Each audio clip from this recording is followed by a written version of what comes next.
credo che sia una storia di solitudine, tutte quelle storie sono storie di solitudine che riguardano personaggi che credono nella verità e nella giustizia, che sono sostanzialmente visti come degli eretici, che non si fermano di fronte a trattative né a compromessi di nessun tipo. Questo vale in magistratura come vale in politica, come vale nel giornalismo, e per certi versi quello che ha sottolineato è esatto, nel senso che questa connotazione di solitudine certamente in Paolo Borsellino è fortissima fino alla fine. La sua è una scelta consapevole e voluta, ma è una scelta dettata dalla volontà di comunque seminare per un percorso, per un futuro diverso, un messaggio di speranza, paradossalmente attraverso la sua morte, che lui sapeva essere un evento se non certo, quantomeno molto probabile. E io credo che sia necessario recuperare questa consapevolezza comune, non tanto di destra, quanto che la destra si riappropri di quelle essenziali battaglie che la deriva successiva,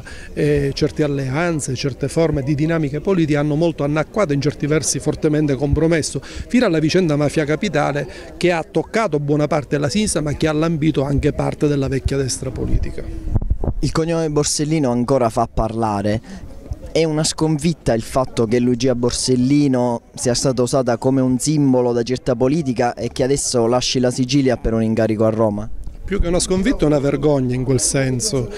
Lucia, che conosco personalmente molto bene, aveva accettato quell'incarico spinta solo ed esclusivamente, così come peraltro il padre, da spirito di servizio. Ha denunciato vicende gravissime, ha ritenuto di dover rompere l'omertà che da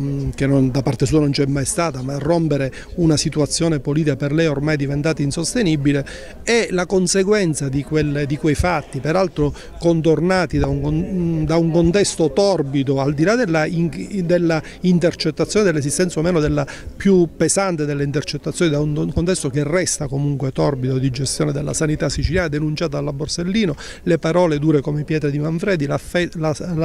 l'affettuoso abbraccio del capo dello Stato, e poi sembra che dopo un mese tutto sia finito nel nulla, fatto salvo il dato allarmante, per certi versi sconvolgente, che Lucia Borsellino viene sottoposta a misure di sicurezza, quindi evidentemente molte parti delle sue denunce erano oggettivamente vere e fondate, ed è costretta ad allontanarsi da Palermo e a vivere questa nuova esperienza, che gli auguro molto fruttuosa e professionale a Roma. L'articolo di Sciascia causò un bel paio di polemiche, quello sui professionisti dell'antimafia, poi Borsellino e Sciascia si chiarirono, ma il significato di quell'articolo, rapportato appunto alle vicende a cui lei faceva riferimento odierne, è ancora valido? Quanto è forte questa antimafia delle carriere? Sciascia, come tutti i maestri, fu molto lungimirante, anche se come tutti i maestri espresse le parole sbagliate nel momento meno adatto, nel senso che sembrò indirizzata a Borsellino, l'accusa in effetti lo era anche, ma poi Sciascia si rese conto invece del contesto assolutamente diverso in cui si muoveva Paolo Borsellino, e i due si chiarirono in maniera molto profonda da uomini di grande intelligenza. Io credo che ci sia una necessità oggi, quella di essere rigidamente e radicalmente antimafiosi, ma anche contrastare un'antimafia delle carriere e una mafia dell'antimafia, come efficacemente proprio Buttafuoco l'ha etichettata, in nome della quale si sono create soltanto